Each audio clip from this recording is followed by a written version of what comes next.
Well, here we are in land and water use, and oh boy, is it a doozy. It's a big unit. So we're gonna split this up into parts to make it a little more, I guess, palatable. So here we go. So before we really start Unit 5, we're gonna talk about tragedy of the commons once again. We've talked about it in the past, but this is really how we use land and resources.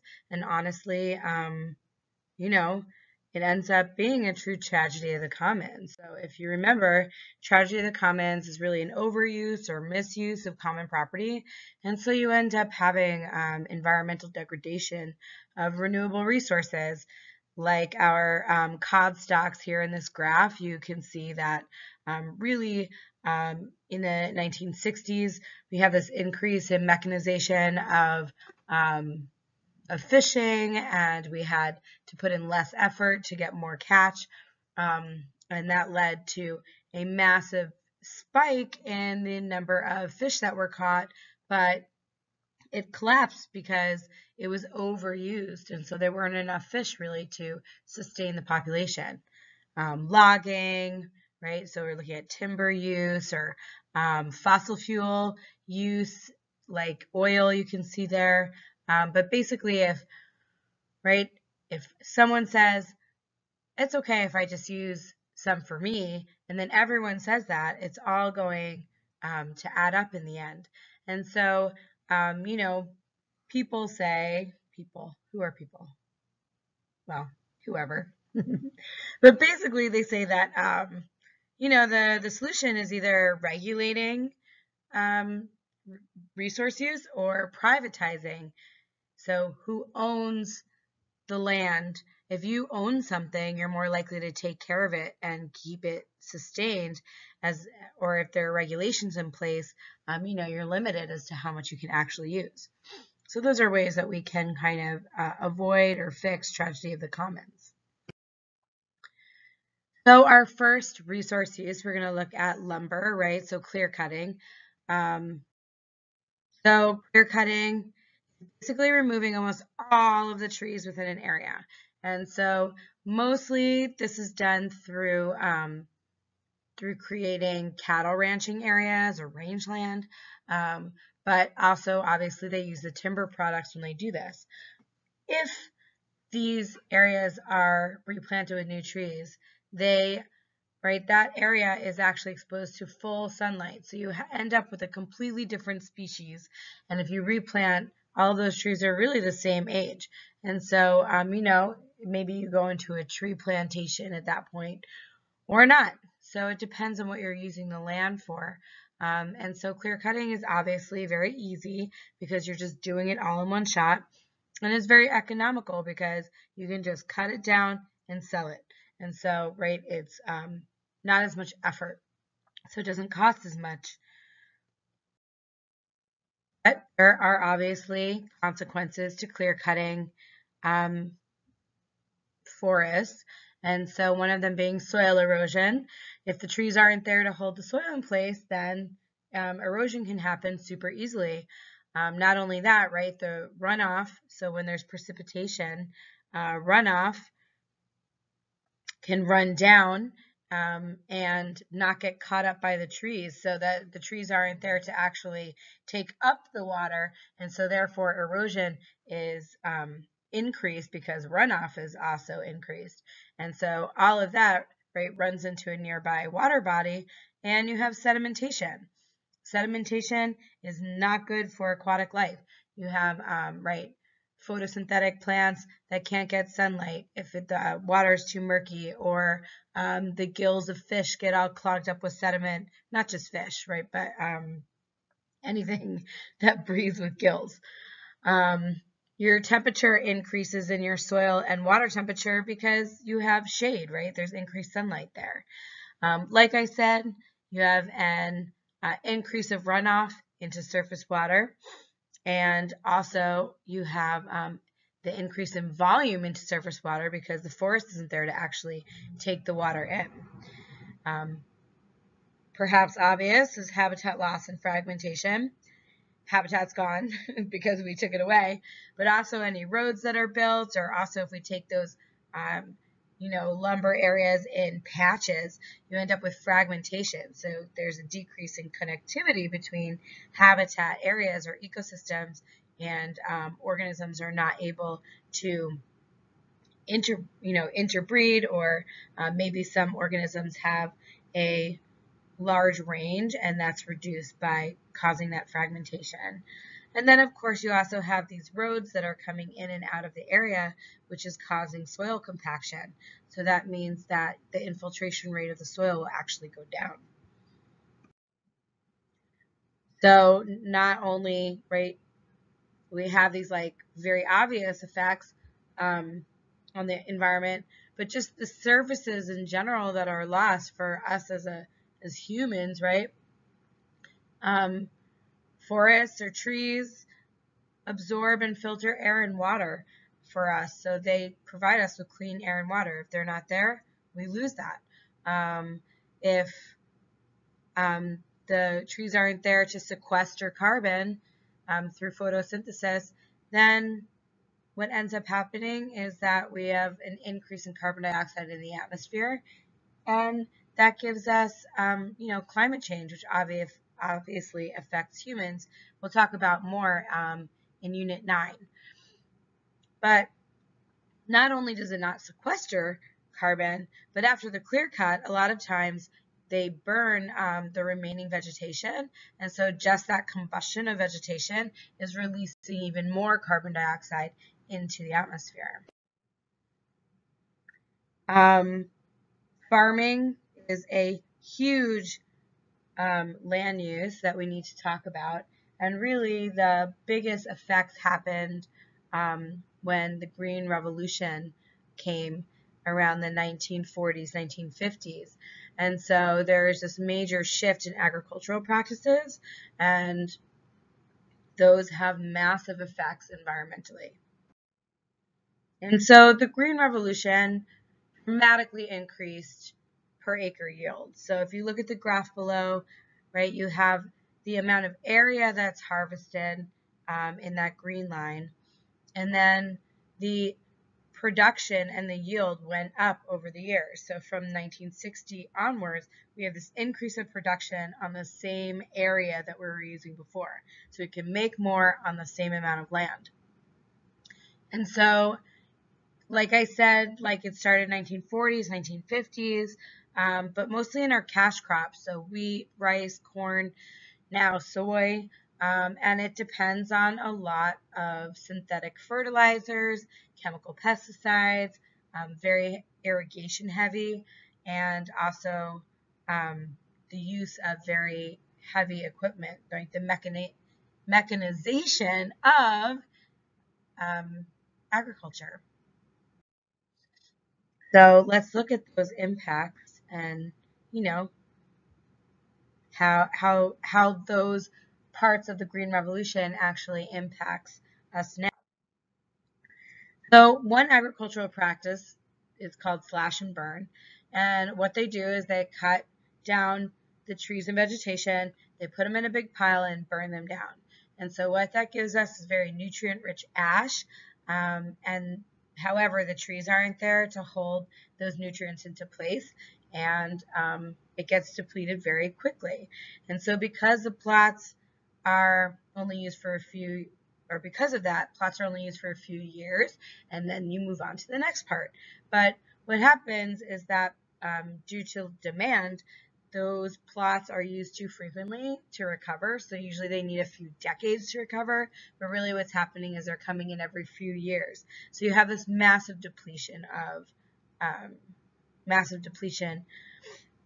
of nutrients in the soil.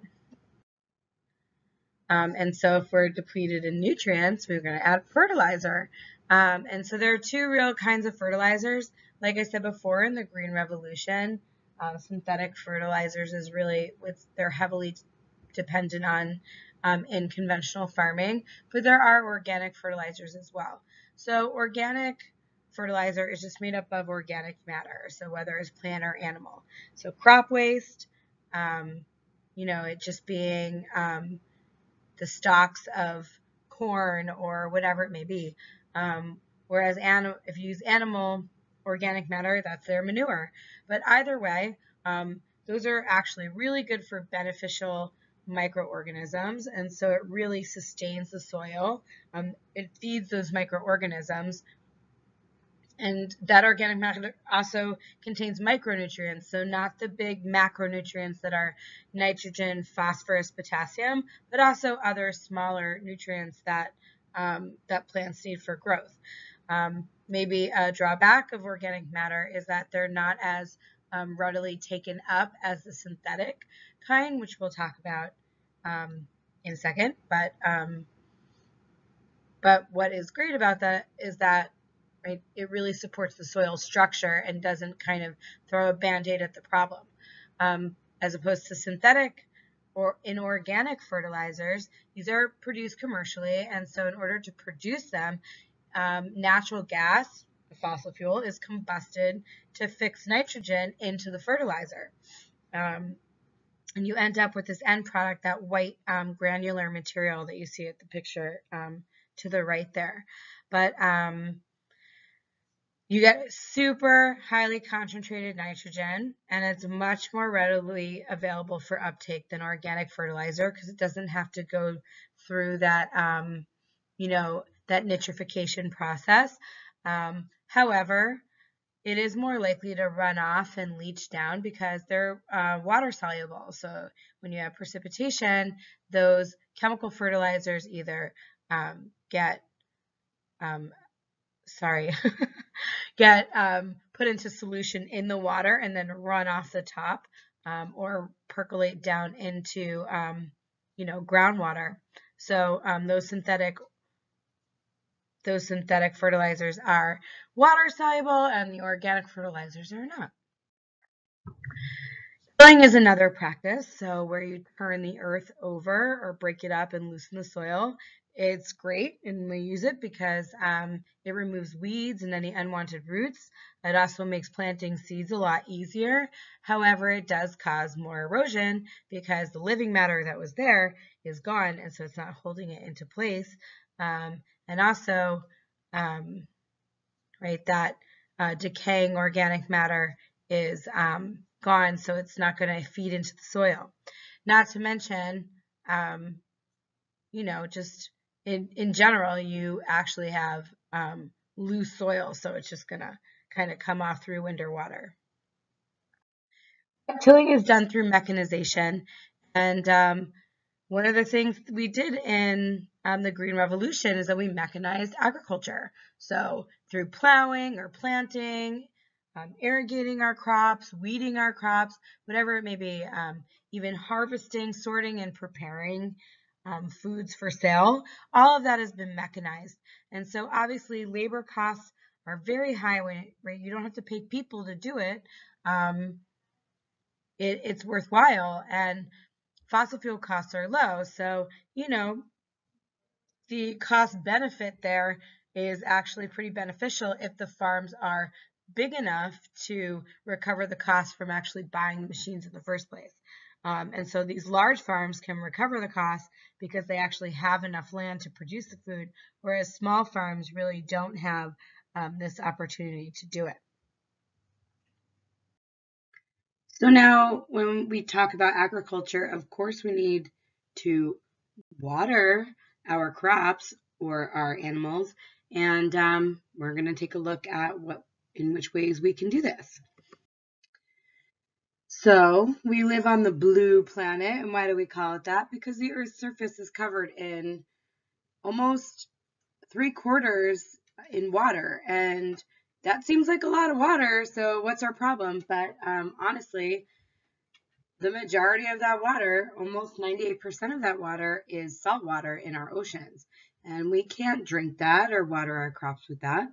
So really, we need to concern ourselves with how much fresh water we have, which is not that much, right? So we're looking at about 2.5% fresh water on Earth, and of that fresh water, almost 80% of that is locked into ice caps and glaciers. So that is not available to us.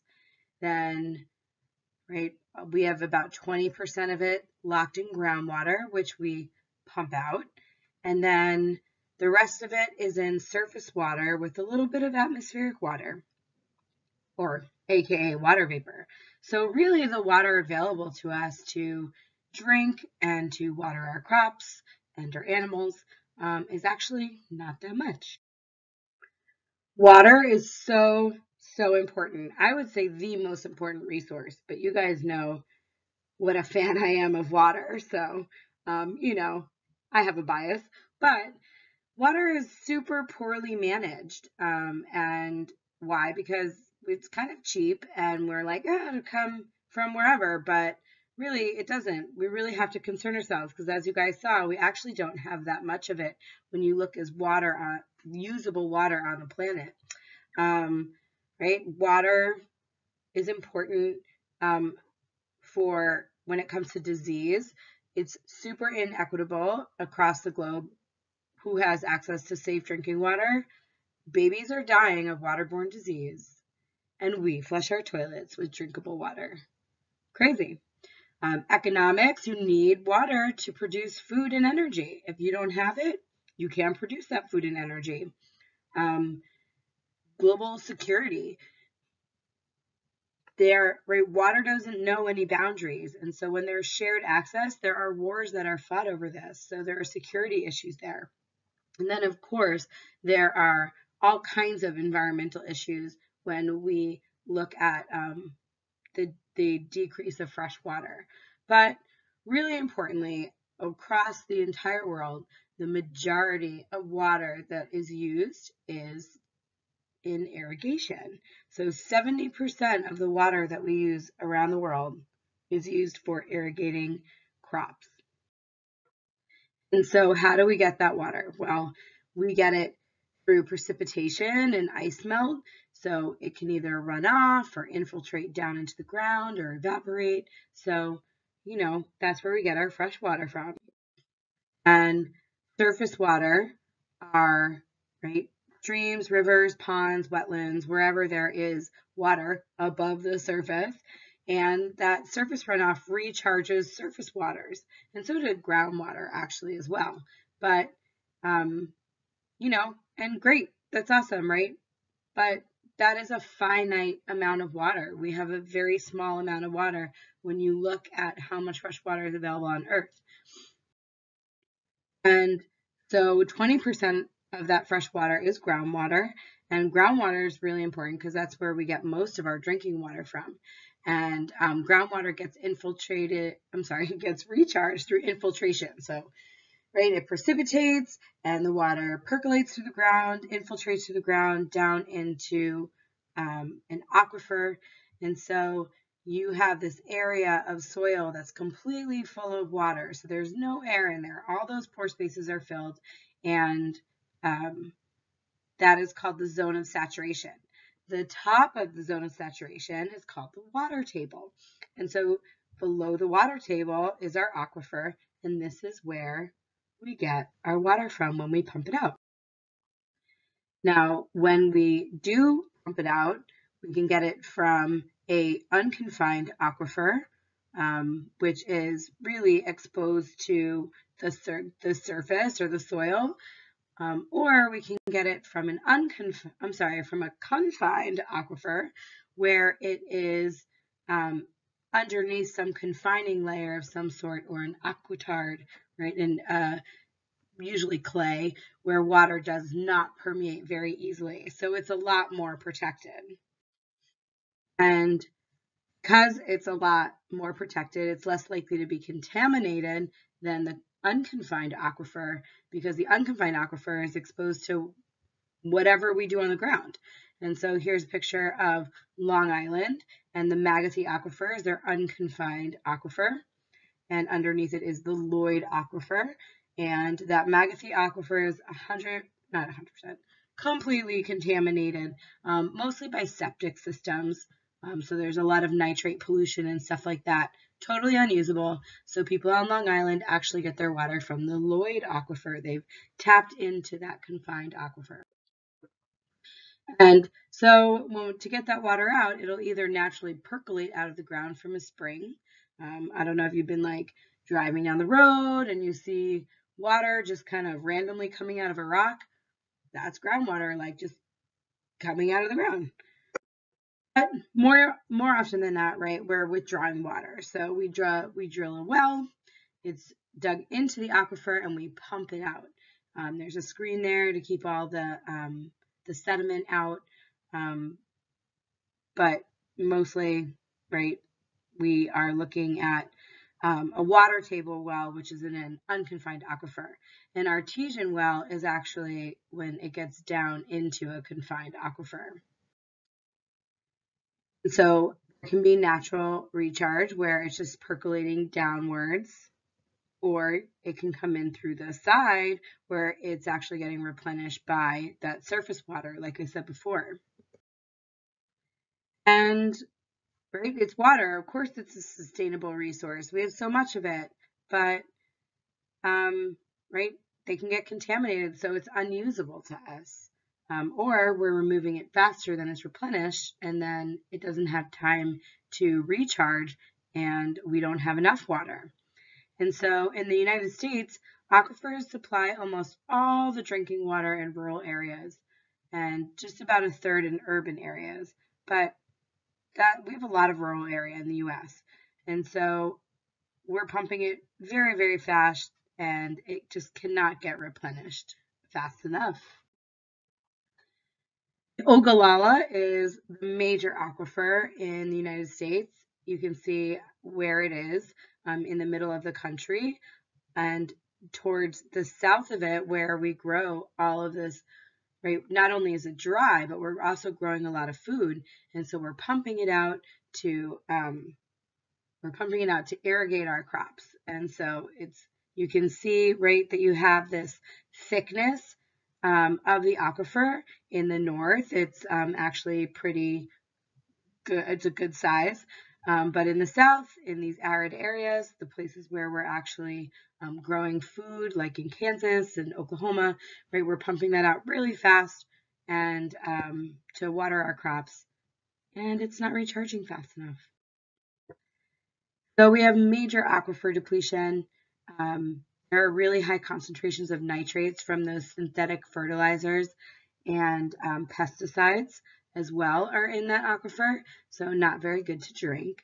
And not only that, because we're pumping it out, the fresh water that would normally feed the wetlands and whatnot is decreasing. And so because those freshwater sources is decreasing the actual ecosystem itself, we have a decrease in biodiversity. So we do use that water to irrigate our crops, and most irrigation methods are actually super inefficient, especially when it comes to large-scale farming. Just want to do it, get it done fast, so it's done with minimal effort. And so the first kind is flood irrigation, where the entire field gets flooded with water, and it infiltrates down into the ground, right? But it will also run off, and then, right, that soil gets saturated, and the roots can get water. Another kind is furrow irrigation, so the water gets pumped through these channels, and then the water gets into the plants that way. And then spray irrigation is just basically a big sprinkler that just sprinkles the top of these plants. But the take home here is that it's actually super inefficient. We lose a lot of water to evaporation. And why do we do that? Well, water is cheap, so who cares, right? But we are depleting our resources.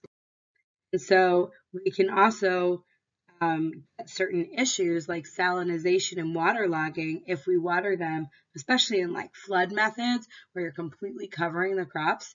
If you are like repeatedly irrigating your crop yield, the water table will rise because that water percolates down into the earth. And with that, right, the water table rises and you end up with your roots right in that zone of saturation, and you'll get root rot. So the roots do not like that.